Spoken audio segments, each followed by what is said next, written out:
Souvent, lorsque les gens souffrent de fortes douleurs à l'estomac, ils plaisantent en disant qu'ils ont un ulcère. Nous sommes ici pour expliquer la maladie ulcéreuse gastro-duodénale. La maladie de l'ulcère gastro-duodénal décrit l'état dans lequel des plaies ouvertes appelées ulcères se développent sur la paroi interne de l'estomac ou de la première partie de l'intestin grêle appelée duodénum. L'ulcère est une zone localisée où la paroi interne a été endommagée, exposant les structures délicates qui se trouvent en dessous. Au début, les ulcères sont peu profonds et peuvent guérir rapidement, mais dans les cas plus anciens, ils peuvent devenir profonds et atteindre la couche musculaire ou s'éroder à travers la paroi de l'estomac ou du duodénum. L'estomac produit de l'acide et une enzyme digestive appelée pepsine pour aider à décomposer les aliments, tandis que l'estomac remue et mélange le tout. L'estomac et le duodénum disposent de mécanismes très efficaces pour protéger leurs parois des effets néfastes de ce mélange acide. La plupart des ulcères se développent en raison d'une défaillance d'un ou de plusieurs aspects du mécanisme de protection. Des ulcères peuvent survenir dans le cas de maladies rares qui entraînent une production très élevée d'acide dépassant les mécanismes de protection normaux. Les causes les plus courantes des ulcères gastro-duodénaux sont l'infection chronique par la bactérie Helicobacter pylori et l'utilisation prolongée d'anti-inflammatoires non stéroïdiens tels que l'ibuprofène ou l'aspirine.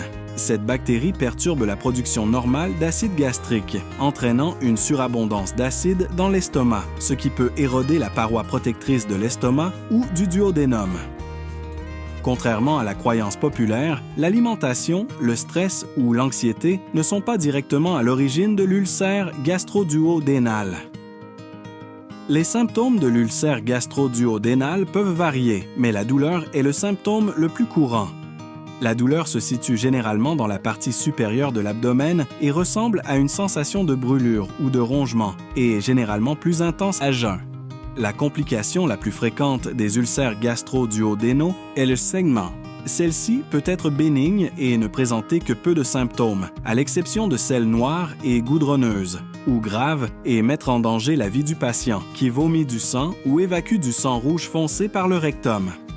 La complication la plus dangereuse survient lorsque l'ulcère traverse la paroi de l'estomac ou du duodénum, déversant le contenu de l'estomac dans l'abdomen. Cela provoque de fortes douleurs abdominales et une infection et nécessite une intervention chirurgicale d'urgence pour refermer le trou causé par l'ulcère. Il est essentiel de consulter un professionnel de la santé en cas de douleur abdominale sévère ou persistante, difficulté à s'alimenter entraînant une perte de poids, vomissement de sang ou selle noire. Tout signe de complication associé à l'ulcère gastro-duodénal. Si un patient présente l'une de ces complications, il doit se rendre au service des urgences le plus proche. Pour plus d'informations ou pour discuter de problèmes spécifiques concernant l'ulcère gastro-duodénal, il est préférable de consulter votre prestataire de soins de santé qui pourra vous orienter vers un gastro-entérologue en cas de suspicion d'ulcère gastro-duodénal. Nous disposons aujourd'hui de traitements médicaux très efficaces contre l'ulcère gastro-duodénal. Il s'agit notamment de médicaments pour traiter l'infection par Helicobacter pylori et de médicaments pour aider à guérir la muqueuse de l'estomac. La chirurgie était courante dans le passé, mais elle est désormais très rarement nécessaire pour le traitement de l'ulcère gastro-duodénal. S'informer et se faire examiner régulièrement est un excellent moyen de prendre les devants en matière de santé et de bien-être, et c'est ce que vous avez fait aujourd'hui en regardant cette vidéo.